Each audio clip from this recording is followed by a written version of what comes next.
I've barely been out since coming back from Seoul because of doing these Open University videos, which have been fun, but, it's also fun to go out. And today I have something to do, which is get my bicycle fixed because the back tyre is flat. So I'm off to Ojiten Chayasan, a bicycle man. This is me leaving my building, taking the yellow lift down from the 8th floor. And luckily it's a nice warm day. It's actually a really welcoming day. And I should also buy some bread when I'm out there. This is the lobby of my building. And here's the bike. I'm going to have to walk it. It's actually a real hassle having to walk even to the local shops. It seems like a long way when you're used to just doing it in a few seconds on the bike. This is my sweater. And very nice spring-like day. My God, what's that? I see this fire in the distance. Oh, it's the Shinto shrine, the local Shinto shrine. They seem to be having some kind of festival. Let's check it out. I think I've been to these kinds of fire festivals before, and actually having researched this, I think it's some kind of special January festival in which they burn the decorations which they've been using for the New Year ceremony. It's called the Dosojin Matsuri, and shrine decorations, talismans and other shrine ornaments used during the local New Year holiday are gathered together and burned in bonfires. They are typically piled onto bamboo, tree branches and straw and set on fire to wish for good health and a rich harvest in the coming year. And according to some, the crackling sound of the burning bamboo tells the listener whether the year will be lucky or not. Children throw their calligraphy into the bonfires, and if it flies high into the sky, it means they will become good at calligraphy. Well, there was certainly lots of ash fluttering down from the sky onto my clothes. It's also the name Dosojin, name of a Japanese folk deity who's associated with fertility in crops and in people. So this is quite a sexy ceremony, actually. And considered a god of stones. So he also protects mountain passes, crossroads, village boundaries. That's the closed centaur, the bathing house, which unfortunately has been closed ever since I moved here. This is my local electrical store where I really covet one of these washlet toilets. And here's the Lawson 100 yen store where I buy my bread and oranges and things. I think I'll come back here later and buy something. First thing I have to do, here's a battery machine. I really want to get rid of my own batteries. I don't know where to. This is a weird kind of a shop which I've never noticed before. Let's look inside. Very 70s. I wonder how much the rent is. I have to cross this little bridge. There's all sorts of harbour things around my house. This shows you there's a hell of a lot of traffic around here, but it's all stuck up in the sky on these elevated, not only in the sky, but these are actually elevated over water for the most part. So these freeways, you can sort of forget about the traffic, because on ground level it's not too bad. And there's a lot of boat traffic as well. A lot of people moor their boats here. So modernity is kind of sweeping, but also relaxing. Here's a pachinko parlor, which is called Texas, and you can see that it's got this weird 80s style. This is obviously a Keith Haring rip-off from the 80s. Here's a billboard and a bus stop, which is actually celebrating the novel I Am a Cat by Natsumi Soseki. You can see Soseki's picture up in the corner here. He used to be on banknotes, but isn't anymore. Obviously his 100th anniversary. I love how people do their gardens outside their little shops. And I love the kind of shitamachi run-down feeling of this neighborhood, which is called Asashi Obashi. Here's a typical street with, no matter how run-down the buildings are, you still have these potted gardens. Here's the local train, the Chuo line. And along this street there's a nice piece of signage. I always like my kind of rather decayed signage. It says Lux. Looks like it could be a little art centre. So I'm still walking my punctured bicycle to the bike shop, but I'm going to take a little detour on the way and go past the... Oh wow, here's a building being refurbished, and you can see the fabric and texture. the sort of secrets of the walls. And I'm going to go past the local shopping centre, which is also charmingly run down. This is, again, Asashi Obashi. And this kind of fruit and veg and a sort of very local ambience. I like the fact that these little shopping arcades are protected from the weather and from traffic, and tend to have a lot of old ladies. And here's a post box, a post office. Yeah, a lot of very ancient traders who work here. This one has a rather splendid dome. So it's one of the places I get my cheap clothes. Don't tend to buy food much here. They are selling a lot of vegetables. I love these old bikes, these old sort of messenger bikes.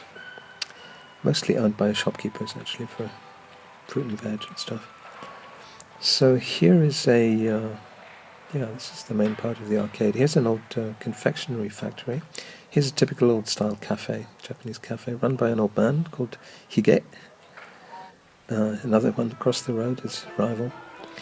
Here's a lady doing some vibro massage thing, and here's a typical sort of cheap pop-up shop that I tend to frequent and buy. There's a really nice bag with a rainbow strap.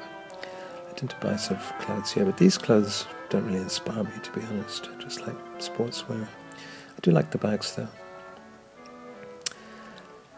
I should really get this bicycle to the bike doctor. And he's just round the corner. Here's some pickles, Japanese pickles. And the aquarium is nearby, so there's a building entirely decorated with fish. An old man's hat shop. Here's the bike man. He's quite expensive, this guy, but he's good. So here's my bike, and he's going to fix it for 2,500 yen. He says the tyre at the back is completely ruined, so he's going to give me a new tyre. And he tells me that it'll take 20 minutes, so it's 12:37, it should be ready at 12:57. So I'll go back into the shopping arcade, see what there is. There are some little tucked away, obscure corners of this, like this food arcade here, that I particularly like. It's also got some interesting clothes, old man type clothes, shoes. Here are some sort of toweled trousers, which are usually for sort of teenage girls. I like the striped ones, these are quite bold. Not so keen on those. This is a sort of pickle and fish arcade and food stuff in general. And the music down here is quite different from the music in the main part of the arcade, and you'll hear the influence, really. Weird tricycle, wow. You'll hear the influence of this kind of folk music in my records these days. So, this pickle shop is playing some great music.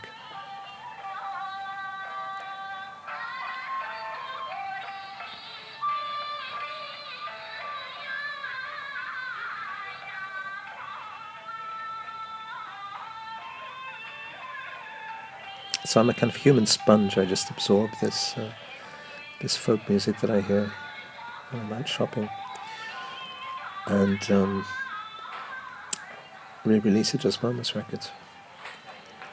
Yeah, I don't know how these people keep going, because I never see any customers. They have all this traditional Japanese food, a lot of pickles and fish and dried goods and things, but I never see anybody buying it. So here's some fish, not very much fish. I like the logo on this fish, the pink fish on the leaves. I also like I like the colours in these sorts of places, and the old signage on the shutters. So I'm going to what's this? Some snacks and things. Traditional Japanese sweets. And just around the corner from here there's a sort of housewives' clothes shop, which I'm going to check out, because I always do. I have my habit routines. It's like a hardware shop here. Doraemon. Here's a tobacconist, typical tobacco corner. Japanese smoke a lot, but don't seem to get cancer for some reason. Here's some hand towels being dried outside a restaurant, possibly. Old signage from the 70s. It's like a weird family company sign. So yeah, just in this bit of the arcade, there's this old man who's about 80 who runs this corner clothes shop. And coming in here now, I suddenly see these padded, flowery Korean tops, which I was buying in Seoul actually at the New Year. Here he has some pretty good ones. I don't usually see these in Japan. I think they're a Korean thing. I like these sort of flowery patterns. Some very 70s looking stuff here. He's quite expensive, this guy. He's not as cheap as he should be. They're about 1,200 yen, which is $10. And I have bought a couple of things from him. That's one of the colours I like just now. It's kind of aquamarine colour. Nothing. The fish are not biting today. It's not particularly enticing. There's this weird long sweater with red detailing on the pockets, but it's not quite my style. A bit too girly actually for me. And there are some other weird places next door. There's a flower shop, and there's this traditional garments shop which has a lot of kind of kataete, and here's a real 70s find dress. That's a chanchanko jacket, which is mostly worn around our house to keep you warm. Back to the dome here. The Seria store, where you can buy bathroom boots. I haven't really adapted to this thing of shoes for rooms. I don't put bathroom shoes on.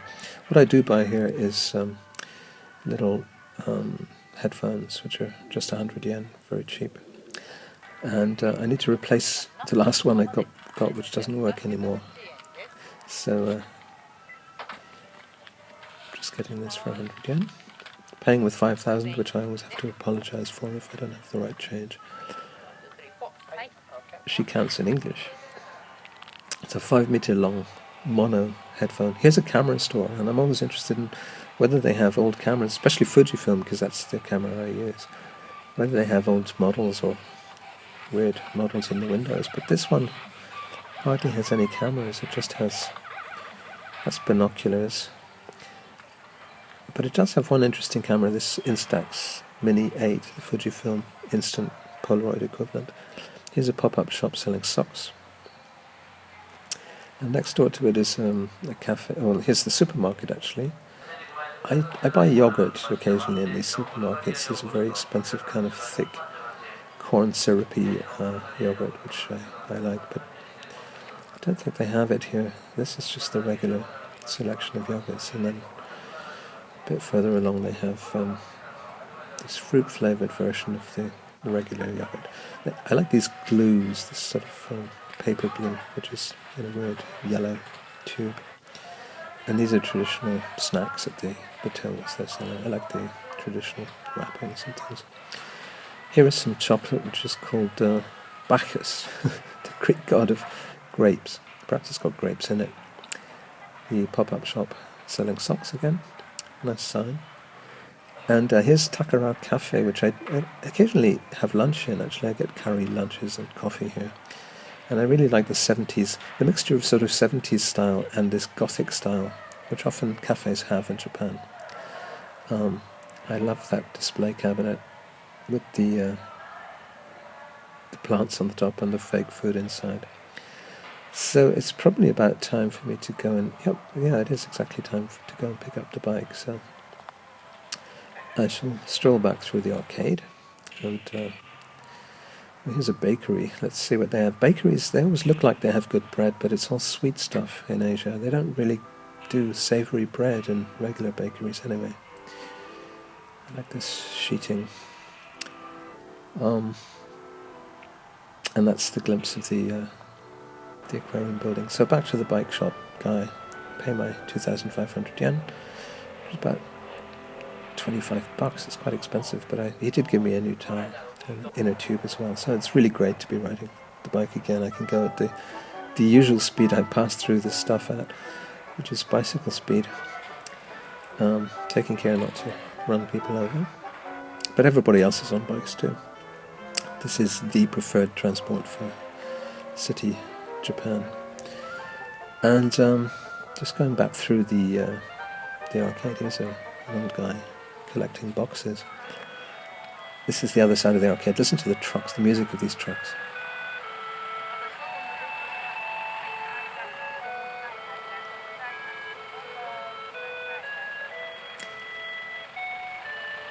Even logistics and utilities have these tinkling little theme tunes. Here are kids playing baseball, and I'm just messing around in the exercise area of the park before I head home. Yeah, in the cycle lanes, but nobody really uses cycle lanes, because as you can see, there's very little traffic in these streets. This is kind of docklands, so there are a lot of dead ends and waterways and things. And the traffic is mostly absent. As you can see, if I go up the harbour wall, you can see there are sort of weird little boats, some of them out of commission. And this is again the harbour wall, which goes back to my part of Chico. This is the symbol of the Osaka docks. And so I'm crossing back over a bridge over the docks. Again, here's the elevated freeway. And here's Kaso. Let's check what's going on in Kaso. This is Contemporary Art Space, Osaka. It's a huge rental gallery. Next door is this car museum in a red brick warehouse, which is fairly recently opened. But Kaso's been here a few years, and it tends to get rented by colleges. So actually, the exhibition that's on just now is the Osaka Kyoiku University Student Training Course Graduation Work Exhibition. It's a teacher training course for art teachers, and this is their graduate exhibition. And this is some weird cardboard thing. It's actually rather beautiful, delicate sculptures made of a kind of packing material used in cardboard boxes, rather delicately sculpted. So it looks like early 20th century, Brancusi or something. Some paintings, some more sculpture by students of art education, and they're showing their paintings, designs. Oh, here are the exhibitions on a lot of European stuff. Egon Schiele, Gaudi, Antonio Gaudi, and somebody called Alechinsky. And here I can clean my hands in case the art made me dirty. So Kaso, very close to my building. That's actually my building. You can see in the background there. And I go past the car museum again. My building's on this street, but I've just remembered that I need to buy some bread. I don't have the France sesame pan, as it's called, which is the bread I eat from the 100 yen store. So I'm going to head back there, and almost collided with that guy. Yeah, get my cheap bread, which is like 100 yen per loaf. I usually get 2 loaves. And where is it? I hate it when they sell out. No, now they've actually got some. Yeah, get a couple of these. It's white bread, it's not ideal, but it's better than the totally tasteless blocks of cardboard that they sell as bread in Japan mostly.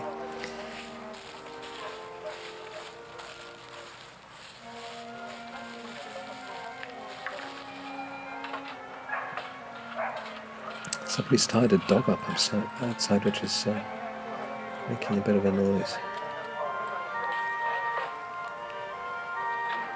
And, yep, so back home.